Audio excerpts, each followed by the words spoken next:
Trago aqui para o meu canal e apresento a você Renato Pericinoto, professor da Universidade Federal do Paraná, doutor em ciência política. Renato é especialista em economia política. A economia política, ela considera os elementos muito políticos do desenvolvimento econômico. Tudo bem, Renato? Tudo bom, Alberto? Obrigado pelo convite, né? E parabéns aí pela iniciativa do canal. Renato, você tem publicado muito aí no Paraná, você praticamente é o centro, aí, o pivô de uma área de produção, de uma área de pesquisa de economia política, mostrando os condicionantes políticos do desenvolvimento econômico. Eu queria que você falasse um pouco sobre isso, quer dizer, eu me bato muito, né, nas minhas áreas de especialidade, né, que os indivíduos são importantes, mas não são tudo, né? Indivíduos podem ser bem intencionados, mas se eles não tiverem junto com eles alianças de classe, alianças de grupos, instituições, ideias, eles não conseguem implementar o que eles defendem. Eu acho que, enfim, como tudo na nossa área, é muito difícil você produzir uma explicação linear e única para um fenômeno, sobretudo um fenômeno tão complexo como a industrialização, né? A despeito das dificuldades da nossa área, Alberto, eu acho que hoje eu não exageraria se eu dissesse que a literatura que discute processos de desenvolvimento, ela não é consensual, evidentemente, com as medidas concretas que se deve perseguir para produzir tal ou qual tipo de industrialização, né? Mas há um consenso no sentido de dizer o seguinte: não há processos de industrialização sem que você tenha instituições políticas e alianças sociais e elites políticas fortemente comprometidas com esse processo, né? Pensar hoje, enfim, o que eu quero dizer? Eu acho que nessa literatura hoje em dia, a velha antinomia Estado-mercado está basicamente descartada. Ninguém acredita nessa ideia de que é possível ter um desenvolvimento econômico produzido espontaneamente pelo movimento livre das forças do mercado. Se você não tiver um projeto de industrialização sustentado por um grupo, aí está a dimensão, para voltar ao que você tinha falado, aí está a dimensão, digamos assim, volitiva desse processo. Precisa ter gente, claro, com vontade de fazer. Se você não tiver gente com vontade de fazer, a coisa não acontece. Sem dúvida. Mas não basta... não adianta ser um indivíduo, não é isso, Renato? Não é um indivíduo. Exatamente. Não é um indivíduo. Na verdade, é um grupo formado e ancorado em fortes alianças políticas e sociais, né? Então, esse componente é um componente fundamental, mas ele é acompanhado e tem que ser acompanhado por uma sustentação institucional, por alianças políticas e de classe bastante sólidas, bastante contundentes para sustentar esse processo. Senão, é muito difícil acontecer isso. Eu dou o exemplo... nós conversamos sobre isso, do caso dos dois governos Lula, onde havia explicitamente uma vontade de industrialização. Se você pega os programas econômicos do governo Lula, a política de desenvolvimento industrial e comercial, a política de desenvolvimento produtivo, depois aquilo que viria a ser o Plano Brasil Maior, você vai encontrar nesses textos a explícita intenção de promover um salto, né, na industrialização brasileira, levar o capitalismo brasileiro a um outro patamar. Tem a vontade ali. O que o governo do PT não conseguiu fazer? Não conseguiu fazer exatamente construir uma aliança e um aparato institucional, né, que sustentasse esse processo e levasse esse processo adiante. Então, essas coisas são muito complicadas. A vontade é importante, mas é preciso também ter variáveis aí. Dentro do que você falou aí, de ele não conseguir tecer isto, você poderia dar um exemplo, alguma coisa que teria sido importante ter sido realizada do ponto de vista institucional que não foi alcançada?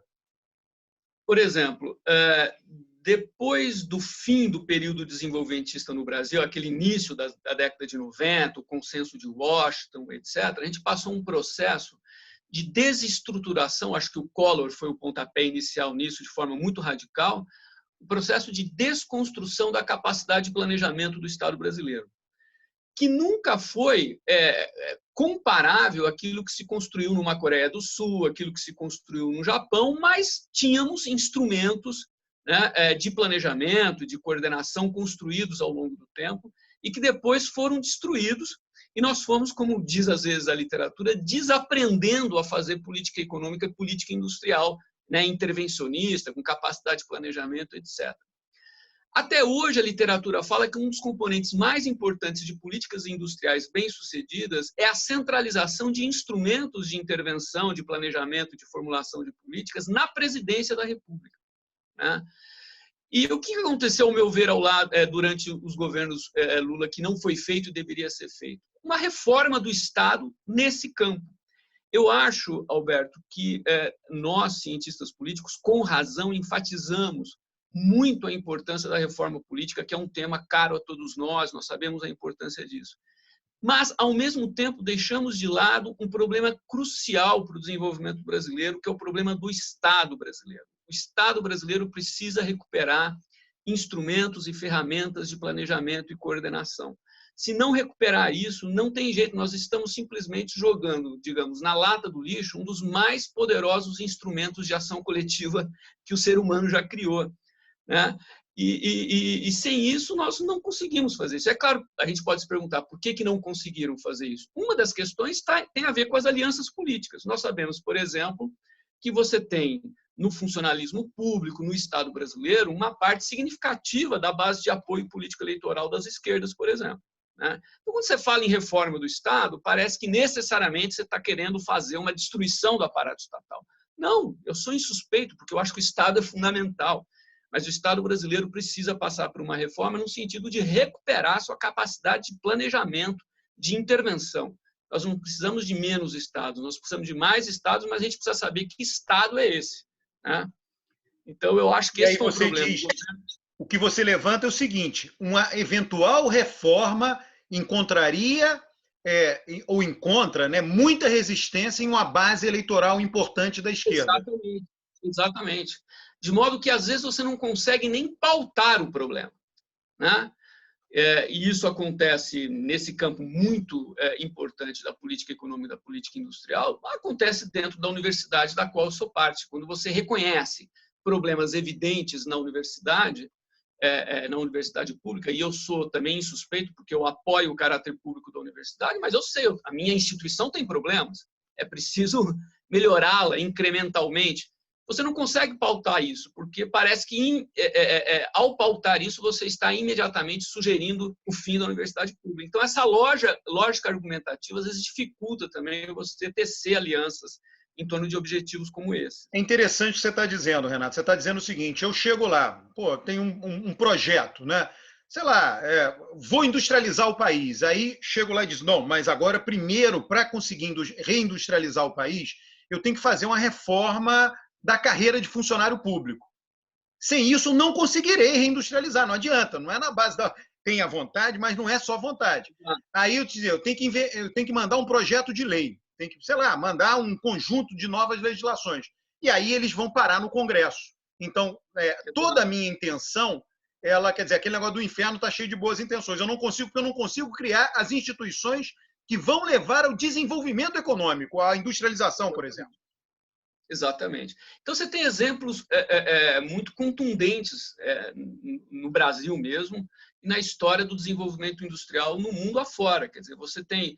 Bom, vamos pegar o caso brasileiro. Quer dizer, a partir de 1930, com todos os erros do nosso desenvolvimentismo, etc., o que você presencia é a ascensão de uma elite política, ao mesmo tempo com a intenção de transformar o Brasil numa potência industrial, mas politicamente capaz de fazê-lo também.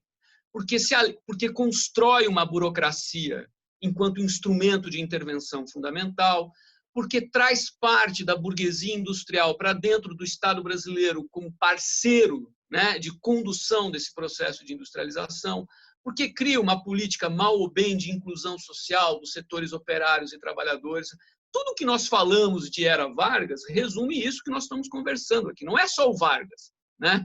É o Vargas com a sua entourage política e burocrática, mas um enorme apoio social tenso, conflituoso, etc., que nos permite fazer com que o Brasil saia aí em 30 anos de uma fazenda de café e se transformar numa potência industrial na América Latina, pelo menos, né? Então, se você pega países como a Coreia do Sul, você vai encontrar, com mais sucesso ainda, essas mesmas características. Não é possível seguir esse caminho sem um enorme empenho político e de construção institucional para que isso seja feito. Né? É um empenho reformador, e um empenho político de aliança de classes. Classe num sentido, às vezes, fraco, né? Ou segmentos de classe. Você tem que colocar segmentos de classe junto. Ou associações que são porta-vozes de setores importantes da economia. Vou te dar um exemplo interessante, voltando ao exemplo do governo Lula. Enfim, o governo Lula teve vários ensaios nesse sentido, né? Criou, tinha o Ministério da Indústria, criou o Conselho de Desenvolvimento Industrial, a Agência Brasileira de Desenvolvimento Industrial, essas coisas funcionaram precariamente, etc. E, às vezes, tem alguns trabalhos, teses, dissertações de mestrado, teses de doutorado, que mostram, que entrevistaram líderes empresariais, em que eles se ressentem muito da capacidade deliberativa dessas instituições. Então, os empresários representativos de setores importantes do capital, da indústria de transformação, da indústria de produção de bens de capital, falavam assim, eu venho participar dessas reuniões e é uma conversa que, no final das contas, você não sabe no que vai dar, não tem uma decisão muito clara, etc. Eles próprios não reconheciam aquelas arenas como espaços de decisão. Então, isso é um exemplo de que, bom, assim não funciona. Mesmo tendo ali uma intenção forte, assim não funcionou. Então, acho que a combinação dessas coisas, que é uma combinação rara, e por isso nós devemos prestar e dedicar uma atenção significativa a esse problema, a combinação dessas coisas é uma combinação difícil. Se nós pegarmos apenas no grupo político, social, que estivesse disposto, digamos assim, a promover esse processo transformador, reformador, como você falou, uma questão fundamental é a seguinte: onde é que está sendo produzida essa gente? Assim como nós tivemos os positivistas gaúchos lá em 1930, etc., quais instituições brasileiras hoje produzem gente dispostas a pensar na ação? Onde é que estão essas pessoas? Perfeito. Né? Essa é uma questão estratégica para o Brasil. E você está dizendo o seguinte, você tem que ter a formação da massa crítica, você tem que ter o aumento da massa crítica, essas pessoas têm que trabalhar junto. Aí você tem que ter um conjunto de leis para criar instituições. Quer dizer, não basta um indivíduo chegar lá e querer, não, agora vou industrializar. Não é assim. Exatamente. Não. Isso é uma fantasia individualista, né? Não dá para fazer isso. Voltando de novo ao exemplo brasileiro, quer dizer, grande parte daqueles que depois de 30, a partir dos anos 40, até durante a ditadura militar, se dedicaram de uma forma ou de outra a pensar o desenvolvimento nacional, é de gente criada dentro do próprio aparelho estatal. E à medida em que nós destruímos isso, essa gente se dispersou, nós não temos mais isso. Um exemplo clássico da assessoria econômica do Vargas, né, com aqueles intelectuais pensando o Brasil a longo prazo, pensando a Petrobras, pensando o desenvolvimento econômico, eram funcionários do DASP. Não é? Se você pega os burocratas do Ministério da Indústria e do Comércio Exterior no Japão, são burocratas do Estado japonês de longa carreira, né, cuja tradição é pensar o Japão enquanto nação. Precisamos disso aqui. Isso é uma variável estratégica de qualquer processo de desenvolvimento. Se você não tem uma instituição que produza essa gente, fica difícil. Renato, eu quero te agradecer esse papo, espero que seja o primeiro de muitos. Né? Você produz sobre esse tema, lê, trabalha, escreve, treina estudantes.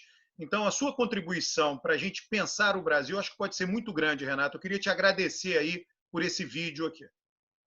Eu que agradeço o convite, Alberto. Foi um prazer conversar com você.